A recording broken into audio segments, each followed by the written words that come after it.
Comment l'amour guérit et ressource votre corps? L'amour a un impact significatif sur le cerveau humain et peut entraîner divers changements physiologiques et neurologiques. Voici 8 effets de l'amour sur le cerveau. Premièrement, la libération d'oxytocine. Lorsqu'on est amoureux, en fait, le cerveau libère de l'oxytocine, qui est également appelée l'hormone de l'amour. L'hormone est associée à des sentiments d'attachement, de confiance et de proximité émotionnelle. Elle joue un rôle clé dans le renforcement des liens sociaux et dans la création du sentiment de bien-être.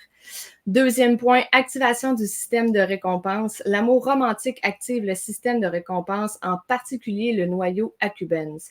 Cela va créer en fait une sensation de plaisir et de récompense quand on est avec la personne qu'on aime et ça renforce les comportements liés à l'amour.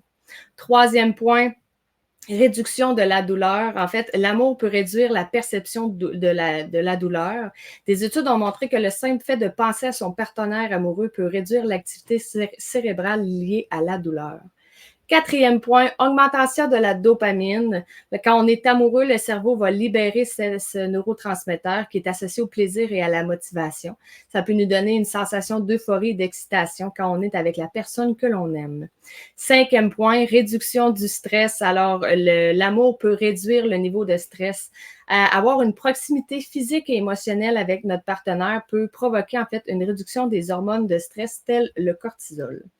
Sixième point, renforcement de la mémoire. Les souvenirs liés à des moments amoureux forts peuvent facilement être mémorisés parce que ça va activer certaines parties du cerveau comme l'hippocampe.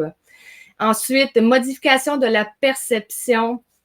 Quand on est amoureux, en fait, le cerveau peut modifier la manière dont on perçoit la personne que l'on aime, ce qui veut dire en fait que l'on peut percevoir les qualités positives et minimiser les défauts.